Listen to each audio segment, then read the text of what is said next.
नमस्कार दोस्तों, आप सभी का हमारे YouTube चैनल शक्ति सुदर्शन उज्जैन पर स्वागत है। आज की इस वीडियो में हम मंगलवार व्रत के बारे में, इसकी पूजन विधि के बारे में व मंगलवार व्रत कथा का श्रवण करेंगे। आप सभी जानते हैं कि मंगलवार का दिन हनुमान जी का होता है, इसलिए हनुमान जी की कथा का श्रवण भी करेंगे। कोई भी कथा को अंत तक सुना जाता है, अतः आप इस कथा को अंत तक सुनिएगा। वीडियो शुरू करने से पहले आप सभी से अनुरोध है कि वीडियो को लाइक एंड शेयर ज़रूर करें और कमेंट बॉक्स में जय हनुमान लिखिए। चलिए वीडियो शुरू करते हैं। मंगल ग्रह क्रूर तथा निष्ठुर स्वभाव के बताए जाते हैं। उनकी प्रसन्नता तथा कोप शांति के लिए इसका व्रत किया जाता है। कुछ लोग हनुमान जी के लिए भी मंगल का व्रत रखते हैं। इसकी विधि इस प्रकार है। प्रातःकाल उठकर नित्य कर्म से निवृत्त होकर मंगल के व्रत का संकल्प ग्रहण करें और मंगलवार की मूर्ति का लाल फूलों से पूजन करें।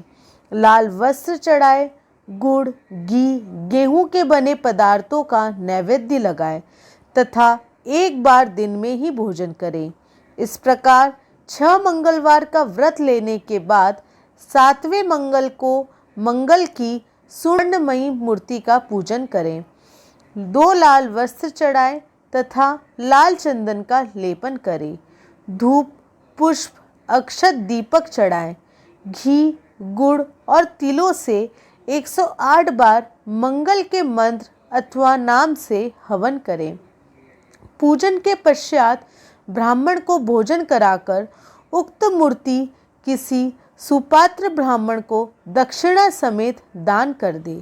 मंगलवार को यदि स्वाति नक्षत्र हो तो अत्यंत उत्तम होता है। कहीं कहीं 21 मंगल का व्रत विशेष फलदायी है।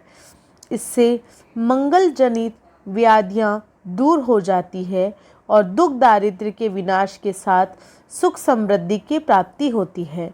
मंगलवार का व्रत करने से कभी पुत्र शोक नहीं होता। इसकी कथा इस प्रकार है।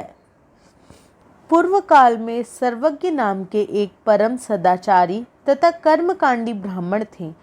उनकी पत्नी सुनंदा भी परम साध्वी तथा सदाचारणी स्त्री थी।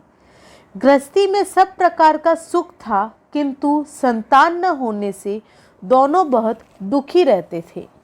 जब दोनों वृद्ध हो गए और कोई संतान नहीं हुई तो वे पड़ोसी की एक कन्या को अपनी कन्या मानकर उसी का पालन पोषण करने लगे।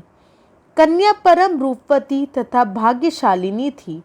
जब से वह सर्वज्ञ के घर में आई, सर्वज्ञ अत्यंत संपन्न तथा धनी हो गए।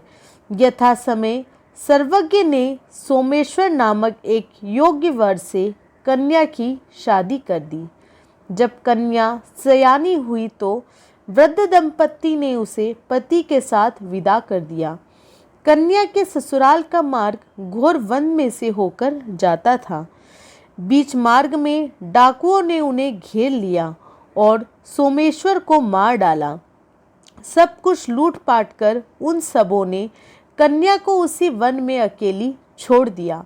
बेचारी वहां रोती पीटती रही। कुछ देर बाद उसने सती होने का निश्चय किया और जंगल से सूखी लकड़ियों को बटोरना शुरू किया। वह चिता सजाई।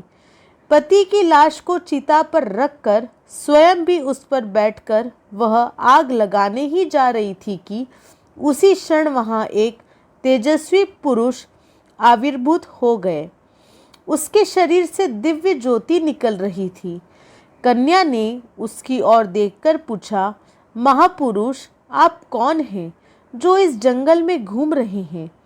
तेजस्वी पुरुष ने कहा, बेटी, हम मंगल हैं और तुम्हारी यह अटूट पति भक्ति को देखकर नक्षत्र लोक से यहाँ आ पहुँचे हैं। तुम्हें जो भी वरदान मांगना हो मुझसे मांग सकती हो। कन्या ने अपने मृतक पति के पुनर्जीवन की प्रार्थना की, जिसे मंगल देव ने स्वीकार कर लिया। उसे वरदान देते ही चिता पर से ब्राह्मण कुमार सोमेश्वर उठ खड़ा हुआ और उसने भी मंगल की आराधना की। मंगल देव ने कहा, जो कोई प्राणी आज से मंगल का व्रत रखेगा उसे किसी प्रकार की बाधा न होगी, न उसे कोई अभाव तथा कष्ट ही होगा। संयोग इस दिन मंगलवार भी था। मंगल देव अंतर्धान हो गए और सोमेश्वर अपनी भाग्यशालिनी पत्नी के संग घर पहुंचा। अपने घर थोड़े ही दिनों में कन्या के सौभाग्य से प्रचुर धन संपत्ति भी उसे प्राप्त हो गई और वे बड़े सुख से जीवन यापन करने लगे। अब हम हनुमान जी की व्रत कथा का श्रवण करेंगे। एक साहूकार व उसकी पत्नी एक गांव में रहते थे। साहूकारनी रोज हनुमान जी के मंदिर में जाती और साथ में साग रोटी और चूरमा ले जाती थी। पूजा करने के बाद वह हनुमान जी से कहती, लाल लंगोटो कांधे सोटो, लेओ हनुमान जी खाओ रोटो। मैं अभी आपको देती हूँ, बुढ़ापे में आप मुझे देना। कुछ दिन के बाद उस साहूकारनी के बेटे का विवाह हो गया। घर में बहू आ गई। बहू को सास का मंदिर में रोज चूरमा ले जाना नहीं सुहाता था, इसलिए उसने सास से कहा, आप रोज रोटी चूरमा बनाकर कहाँ ले जाती हो? सास ने कहा, मेरा रोज हनुमान जी के मंदिर में चूरमा चढ़ाने का नियम है, उसके बाद ही मैं खाना खाती हूँ।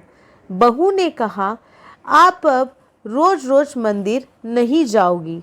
सास ने नियम टूटने के कारण खाना पीना बंद कर दिया और अपने कमरे में जाकर सो गई। इस तरह 5 दिन हो गए पर सास उठी नहीं। तब हनुमान जी आए और बोले, बुढ़िया माई क्यों सोई हो? सास ने कहा, बहू मुझे रोज मंदिर नहीं जाने देती। तब हनुमान जी बोले, उठ उठ लाल लंगोटो, कांधे सोटो, हाथ में रोटो, उठकर दर्शन कर ले और खा ले। बुढ़िया माई बोली, आज तो आप दे जाओगे, कल कौन देगा? तब हनुमान जी ने कहा, मैं रोज देने आऊँगा। तब सास ने उठकर दर्शन किए व चूरमे का भोग लगाकर रोटी खा ली। हनुमान जी ने बुढ़िया माई के कमरे में ही सब ठाट बाट कर दिए। उसको बाहर निकलने का काम ही नहीं रहा। उधर बहू के घर में बहुत गरीबी हो गई, खाने के दाने भी नहीं रहे। बहू के मन में विचार आया कि मैंने सास को इतने दिन से खाने को कुछ नहीं दिया, जाकर देखूं तो सही कि सास की क्या दशा है। वहां जाकर देखा कि सास के कमरे में हनुमान जी का मंदिर बना है और सास चूरमे का भोग लगाकर जीम रही है। तब उसने कहा, अब तो आप हनुमान जी के मंदिर भी नहीं जाती, पर ये चूरमा कहाँ से आया? सास ने कहा, मुझे तो रोटी नहीं देती थी, लेकिन मेरे हनुमान जी मुझे रोज चूरमा देते हैं। बहू ने सासू जी के पाँव पकड़कर माफ़ी मांगी और कहा, मैंने आपको बहुत दुख दिए हैं, आपके भाग्य से ही हमें रोटी मिल रही थी, मैं समझ नहीं पाई थी। अब से आप रोज पहले जैसे ही हनुमान जी को चूरमा चढ़ाया करो। मैं भी रोज हनुमान जी के मंदिर में जाकर चूरमा चढ़ाऊंगी। उस दिन से सब सुख से रहने लगे। हे हनुमान जी महाराज, जैसे सास पर कृपा करी वैसे सब पर करना। आपको हमारी वीडियो कैसी लगी कमेंट बॉक्स में ज़रूर बताएं और हमारे चैनल को सब्सक्राइब ज़रूर करें व बेल आइकन को दबाएं, जिससे आपको हमारी नई वीडियोस की नोटिफिकेशन मिल सके। हर हर महादेव, जय श्री महाकाल।